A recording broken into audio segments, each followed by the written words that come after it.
Dude, that sounds awesome. Thanks, man. Well, hello there. My name is HW. And I'm Mike. And thank you so much for watching Worship Guitar Tone. We are off to a grand start.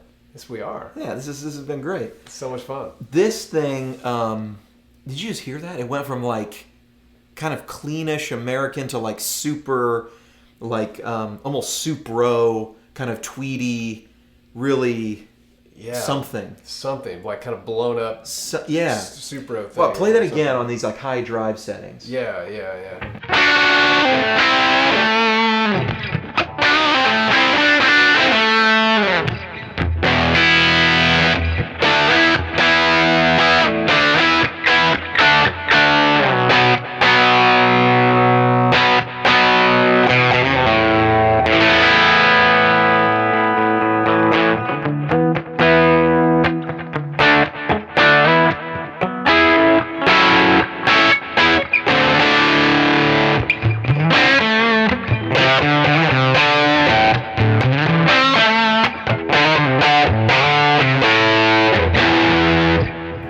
It's really cool. Spitty.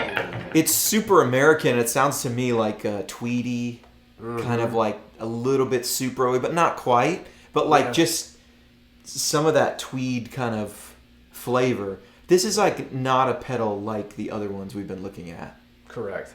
It's What would we were debating, like what would we use this for? Well, as soon as I clicked it on, I mean, I was like instantly, this is not a normal sounding sort of pedal like we're used to. I mean, and it says preamp on it. Right. So, I mean, we've heard the term amp in a box.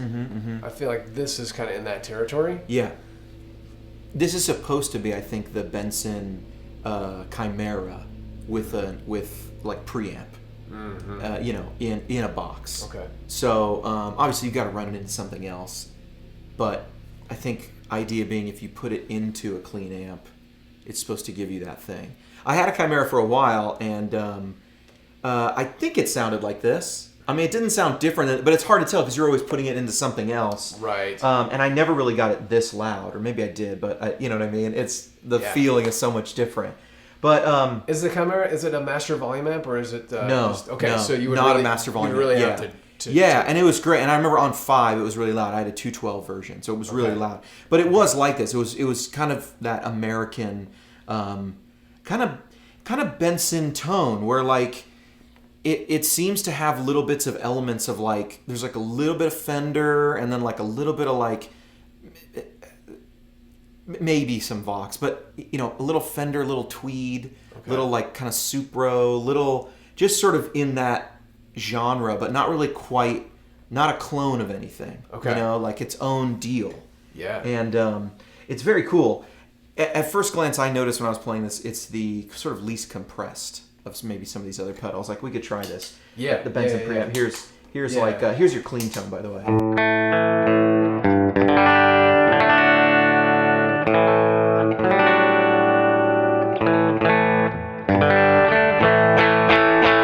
If I really dig in, you can tone a little bit. Yeah, that's like the sound of a deluxe reverb. Yep. So here's like here's that pedal.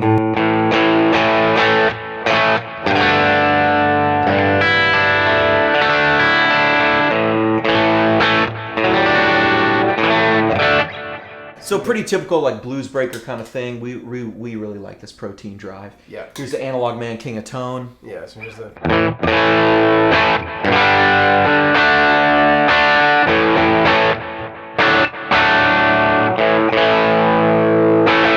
It's really nice. And then if we try to get like the same amount of drive, you know, here I'll match how much drive there is. I think it might be about right there. Try that. Okay.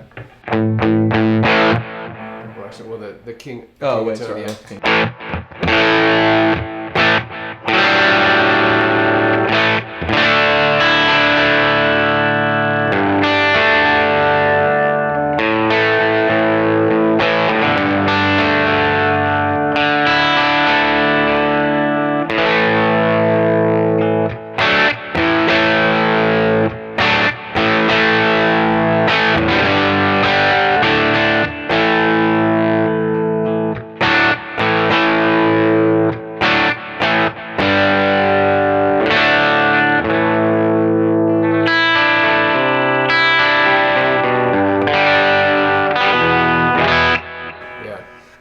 this would function as like, this could be like an always on thing. Mm-hmm. Like I could use this if I'm showing up and my church has got like a Hot Rod Deluxe and that's the amp in the back. Mm-hmm. Or you were telling me your church has a Princeton. Yep. Just a reissue Princeton. Totally. Sounds great. And maybe you want it to be a little more, maybe you can't get it so loud, but you want it to be a little more edge of breakup. You could totally put in like an edge of breakup flavor here. Mm-hmm. And then like try playing this, I'll turn on another pedal into it. I'll set this mostly clean.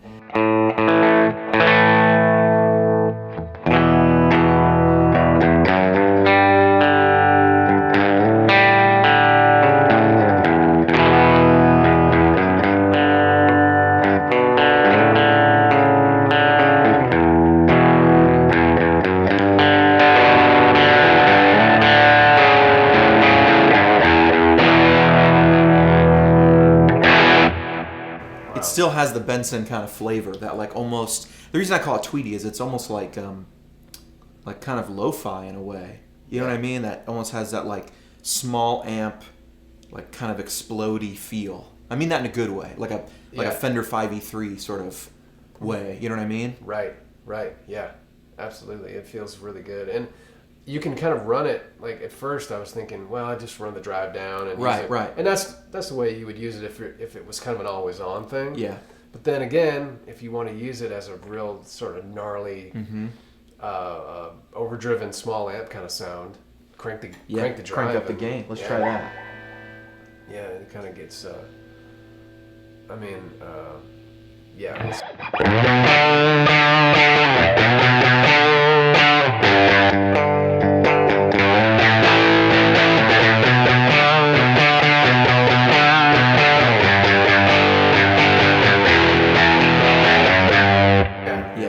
Yeah. No, it's super kind of explodey. You could use it, like I could set this up, like play the clean tone real quick. Mm-hmm.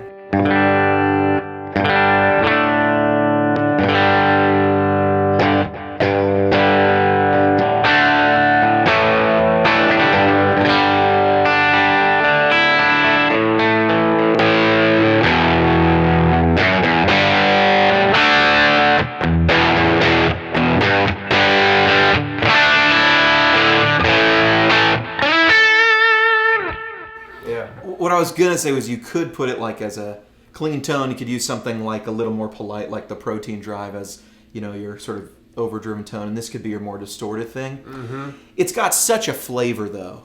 You know what I mean? That it's definitely got a unique thing going on. It definitely does. Which is good. Yeah, but you just gotta like it's a very different flavor than something like the 1981, which we looked at.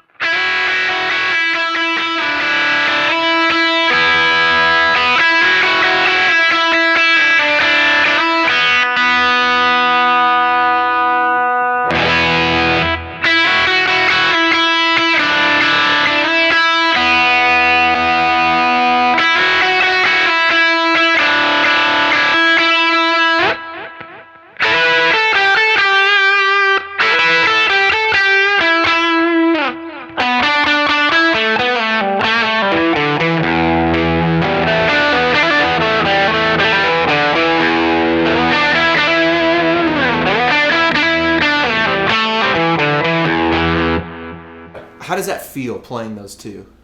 It feels like the Benson is just a less compression for sure. Yeah. And just you can hear that almost. Not as smooth. It's a little bit more. It's edgier. Yeah. It sounds less compressed, and that's really because like we're comparing it to overdrive pedals. It's sort of not an overdrive pedal. It feels like it. Yeah. It also has there's plenty of low end in there. I can cut it. Yeah, but you can hear it really come in.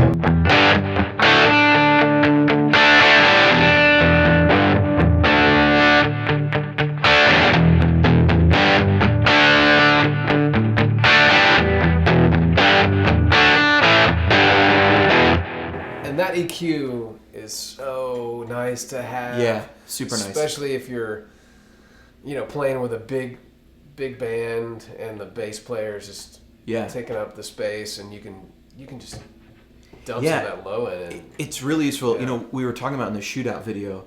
that we did for the King of Tone versus the Protein. Yeah. We were just comparing tones back and forth. You know, you and me were we were playing that guitar actually, and like the amount of low end in this sound. Like, try that. Yeah.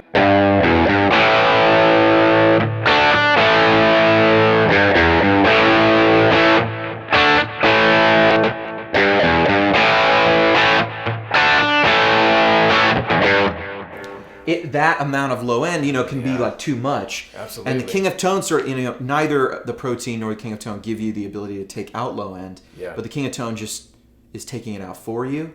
The Protein is leaving it in, kind of with that ODR hitting the other pedal. It's 2 circuits. It's gain into gain, so it's doing a thing. The 1981 doesn't have a ton of low end. The Benson has some low end, but you can kind of cut it out. It's funny. I think maybe we're coming back around to. I mean, for a long time. I don't know. Me personally, I was if a pedal took out low end, I was thinking, yep, no, thanks, I'll pass. Right? But the King of Tone, like, there's something about it, and I think with the EQing aspect, the ability to EQ on the Benson is really nice. Anyway, I feel like you don't need as much low end, in other words, all the time. I mean, to me, it's you got to think like it's great to have. See, the thing about the Benson preamp here is you can set it clean, where you would maybe want more low end. Maybe you would run that drive or that low end higher because there'd be less low end coming out of the pedal when you have it set clean, not as distorted. The EQ is going to change. Obviously, bass goes up as gain goes up. On a lot of pedals and going into the front of amp especially. Yeah. But it's a question of like Sunday morning, not everyone has very experienced sound guys back there. Right. And it can really quickly get muddy if you don't sort of do all you can to make your tone sit nicely with the band. Yeah. And one way it can get muddy is let the guitar put on a bunch of dirt, and then now you've got this low end it's all over the bass player's low end. The keyboard may not be helping with all the voices and the pads and stuff. Right. And really the most important thing that every sound guy is thinking is, how do I get the vocal to come out? I mean, that's like priority number one, right? Before anything else, it's like, if you can't hear the vocal, someone's going to complain. Yeah. The comment cards are not going to be polite. You know what I'm saying, right? And how many churches have those little boxes in the back, comment cards, which should really just be called like sound guy complaint cards, right? Like they should just have pre-check boxes with the drums were too loud, I didn't like the music, the coffee was gross. You know what I mean? Like we don't even need. They're all the same complaints, but that's what's cool about this. Play a little more and let's see how useful this bass control is. Yeah, I was just thinking too, like a lot of times for on Sunday morning we're playing parts up in like the middle of the neck range, and that's where again like ducking out a little bit of that low end is really helpful because if you have a sound that has too much meat on it, low end in this range, the parts aren't going to speak as well. Totally, 100%.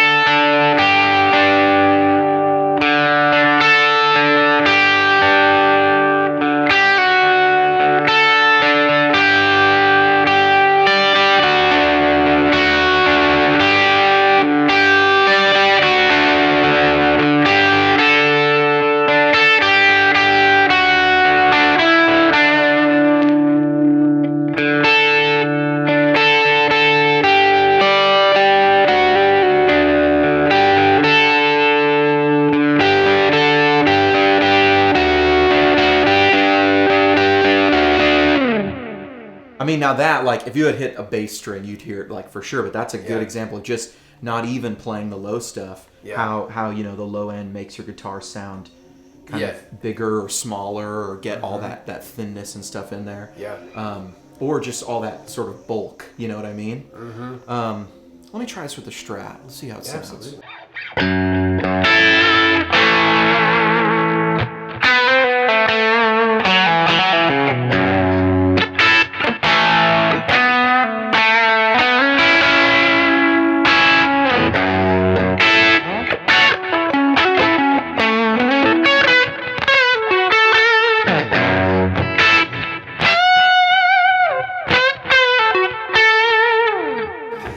It's a cool sound. I mean, for sure.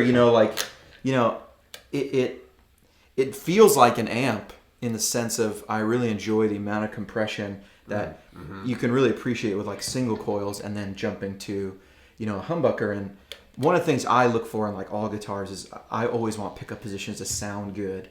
All pickup positions, It's one of the reasons I can never really jive with Jazzmasters too much, is I feel like the bridges are just a little too shrill compared to the neck. Yeah. And I sort of have to dial it in for one pickup or the other. Yeah. And the reason I like that is just because I enjoy all the sounds of the guitar, and I feel like when you have this little compression, it can be an always on thing. You know what I mean? Now here, I mean, it's like everything's almost all the way up, like that way a little, that way. You know what I mean? Like it's which are sort of magical settings, by the way. These settings seem to work on a lot of pedals. If you put everything at like 11 o'clock or 1 o'clock, that does a lot of times seem to be the best pedal sound. Look, the King of Tone right now is set up that same way. It is. Like everything's at 1 o'clock. I know. And I swear the pedal sounds best there. Yeah. I mean, there's other... Okay, it moves around, of course, but... No, that's pretty much how I have mine set, too. It's Timmy's are the same way, I think. 11 and 1, almost every knob. Yeah. And I mean, depending on the circuit, sometimes you need more or less bass and stuff, but... Yeah. I swear they just work better. Yeah, like, I haven't used my Timmy in a while, but I just remember, like, I have this one particular setting that, like, I have to have it on that setting. Yeah, right, or you don't like it. Otherwise, I don't like it. I've got to, like, get it on that perfect setting. It's so weird. Really, maybe it's really funny. Maybe it's just a mental visual thing why I like 11 and 1. But, I don't know. But this thing, I mean, with single coils to humbucker,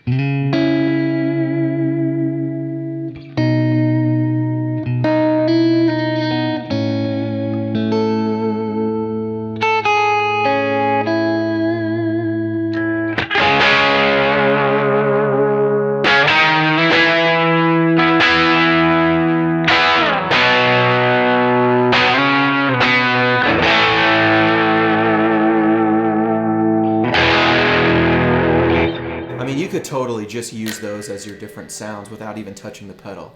You could treat this as, I've got my Hot Rod Deluxe at church, I've got my Princeton at church, whatever, and it's always on 3, can't quite get it to 5, and I just want to be the touch sensitive thing, you know what I mean?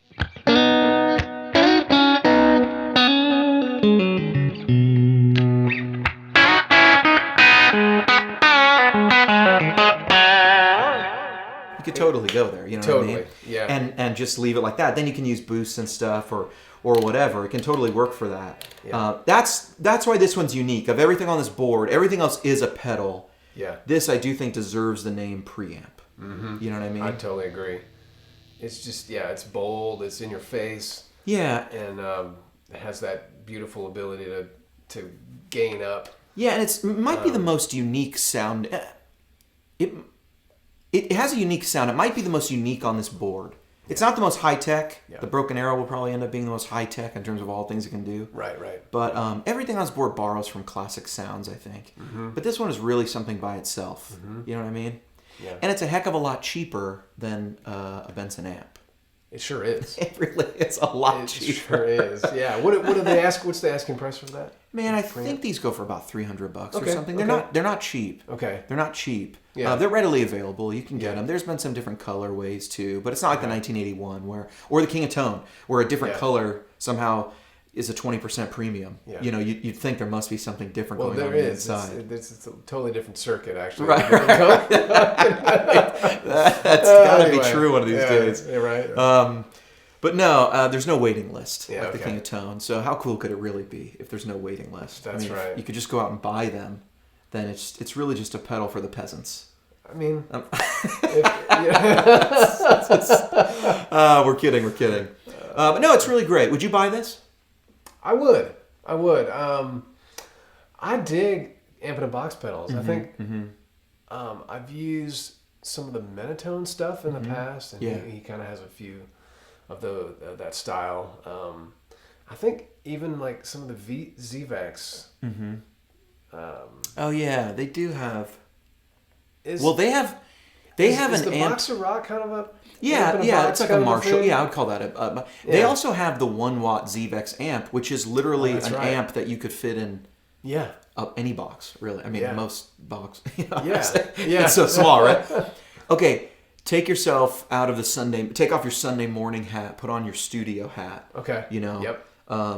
You've, of course, they can read in the bio, you've done studio work in town for everybody. Right. Is this useful to have in that environment? Being able to, instead of, a lot of guys still have cartage, bring in all the stuff. Yeah. You bring multiple amps. Yeah. Just because who knows what's going to happen, who knows what sound you want. I mean, I'm just going to say, if the sound is working for you, and then it totally works in the studio. I mean, but just to have another flavor, you bring along a basement head. Yeah. You bring along your matches. Would you bring this along to be, hey, maybe if I want to get more of that vintage American I think thing? so. Yeah. Especially these days where, I mean, you mentioned cartage and having multiple amps and things like that brought to the studio, but honestly, like more times than not, I'm putting an amp or two in the in the back of the car, right, speaker cabinet, and so having a tone shaping pedal like this in the bag, I think is a big advantage, and I love the EQ.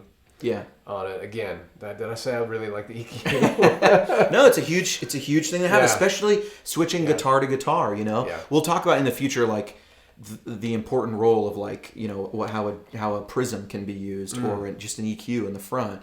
And I've done some Tone Junkie videos with Stu G talking about he has a pedal just for that purpose. So when he grabs another guitar and it needs more bass, he doesn't have to readjust every pedal. Yeah. He doesn't have to readjust everything. It's just one pedal up front, get a little more body on the Strat so that it matches the Les Paul. Yeah. A little more air on the Les Paul so it matches. So that's having them there is hugely beneficial to not having them. Yeah. And as we've seen, a couple videos ago, and not all tone knobs are the same. Sometimes tone knobs add a little presence. Sometimes it's more treble.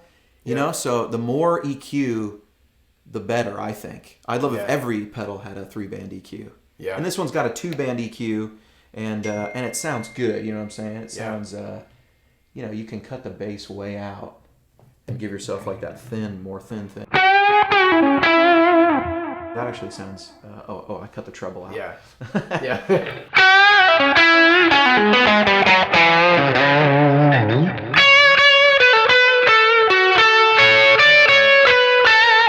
And that might sound a little bit strange by itself. Yeah. But again, like I'm telling you, when you get into a band setting or in a studio setting where there's a lot of programming, maybe there's some lower synth stuff happening, a bass guitar. I've just found recently, especially with the more dense a lot of times the track is, the less of that low end. Yeah, I know. We'll get to it. So the less of that low end you actually need. Right. And I think that's one of the advantages of having the EQ here. We already mentioned the King of Tone kind of does that naturally.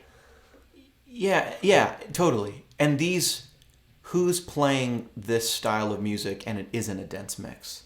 Exactly. Like if you have a keyboard player, this isn't like a B3 and like a blues guy where he's going to go low or high. Right. The keys seem to be low and high all at the same time. Yeah. It's everywhere. It's everywhere. Running on the bass. It's running up here. You're really popular right now. Man, I am I'm crushing it. You have no idea. You have no idea. You got to get to a gig or something. But with more body.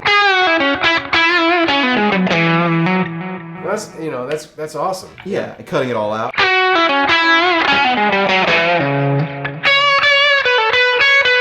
But it's still pleasing. Totally. It's still totally pleasing.